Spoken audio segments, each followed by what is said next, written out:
हाय दोस्तों, अगर मैं आपसे कहूं दुनिया में कितनी सारी प्रॉब्लम्स है तो आप क्या कहेंगे? Unlimited problems. दुनिया में बहुत सारी प्रॉब्लम्स है। एसआरके का रिएक्शन तो देख लीजिए इस पर कि वो क्या कहते हैं।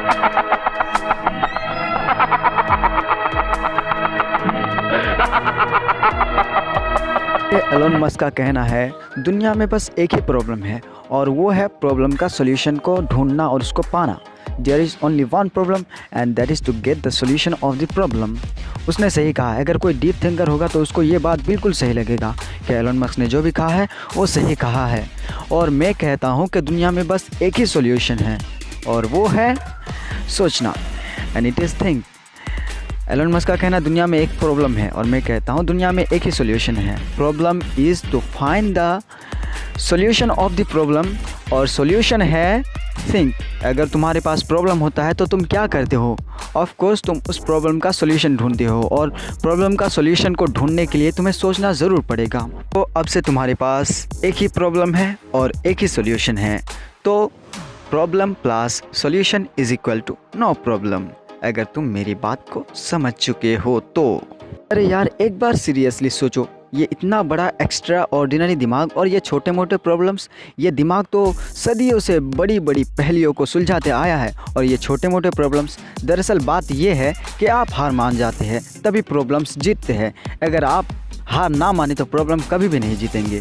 आप जब तक हार नहीं मानते हैं आप जीतते आते हैं। आप ह्यूमैनिटी को सामने रखकर जो भी सोचेंगे वो आपकी ज़िंदगी की तरफ अट्रैक्ट होता जाएगा। ह्यूमैनिटी को सामने रखकर मतलब अगर आप कहे कि मैं भगवान बन जाओ तो आप तो भगवान नहीं बनेंगे लेकिन इंसान ज़रूर हो जाएंगे, क्योंकि आपने ह्यूमैनिटी को सामने रखकर सोचा ही नहीं।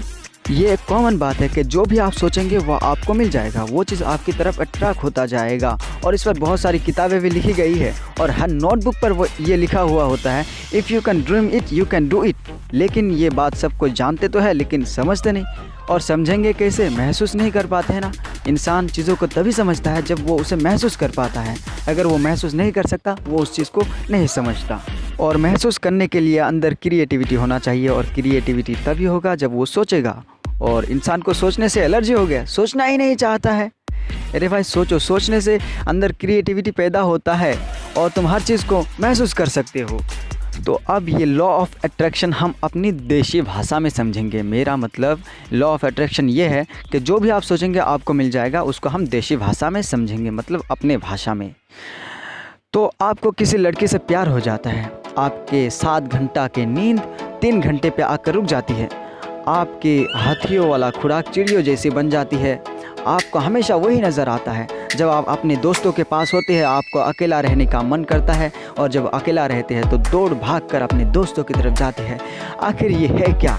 ये चक्कर है क्या? अरे भाई, ये एक नया यूनिवर्स है। हमारे यूनिवर्स में एक नया यूनिवर्स है, समझ लो ऐसा ही है, जिसमें प्यार होता है। प्यार एक नया डायमेंशन और अलग डायमेंशन वाला यूनिवर्स है, जिसमें इंसान पता नहीं कौन से दुनिया में चला जाता है जो अजीब अजीब हरकतें उसके साथ होने लगता है। इसी तरह आप भी अगर अपने गोल्स के बारे में खाते पीते उठते बैठते वक्त सोचेंगे ना तो आपके दिल में उसके लिए मोहब्बत पैदा होगा। मतलब किसी लड़की से जो मोहब्बत होता है वो एक ही पल में नहीं हो जाता है, एक ही नज़र में नहीं हो जाता है। उसके लिए आपको बहुत सोचना पड़ता है उस लड़की के बारे में। फिर वो लड़की आपके दिल में जगह बनाती चली जाती है और वो आपके दिमाग पर भी छा जाती है और आपके नज़रों में भी छा जाती है। इसी तरह आप अगर अपने गोल्स के बारे में सोचेंगे वो आपके गोल्स आपके दिल में जगह बनाते चला जाएगा और आपके दिमाग में हमेशा आपके गोल्स ही रहेंगे। और जब गोल्स रहेंगे और दिल में मोहब्बत होगा तो आपको करने में वो काम हार्ड नहीं, बहुत ईजी लगेगा। आपको वो काम करने के लिए डिसाइड नहीं करना पड़ेगा कि मैं तब से वो काम करना शुरू करूँगा। आप कब वो काम करना शुरू कर देंगे वो आपको ही पता नहीं चलेगा। मेरे एक टीचर थे, वो हमेशा लाइब्रेरी में बैठकर पढ़ते रहते थे। मैं उनको बड़ी हैरानी से देखता। अरे यार, हम 1 घंटा फोकस के साथ पढ़ नहीं पाते थे और वो 6 घंटा 7 घंटा तक पढ़ लेते थे। मुझे तो बहुत बोरिंग लगता था पढ़ने में। तो मैंने एक दिन उनसे पूछा क्या आपको इतना पढ़ते हुए बोरिंग नहीं होता है? तो उन्होंने कहा अगर पढ़ने का मज़ा एक बार महसूस कर लो ना तो दिल करेगा कि सारी ज़िंदगी पढ़ते रहूँ। क्या बात कहा है उन्होंने यार। अगर अब जब मैं पढ़ने का मज़ा महसूस करता हूँ ना तो मुझे अजीब सा फील होता है। मेरे उस्ताद ने सही कहा था, अगर तुम भी पढ़ने का मज़ा एक बार महसूस कर लो ना तो बहुत मज़ा आ जाएगा।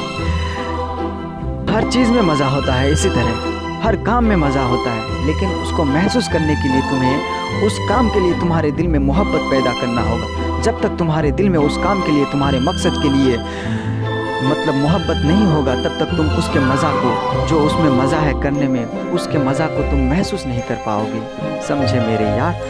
Thanks for watching. अगर आपको हमारी वीडियो अच्छी लगी तो लाइक, कमेंट्स और शेयर ज़रूर कीजिएगा। थैंक्स।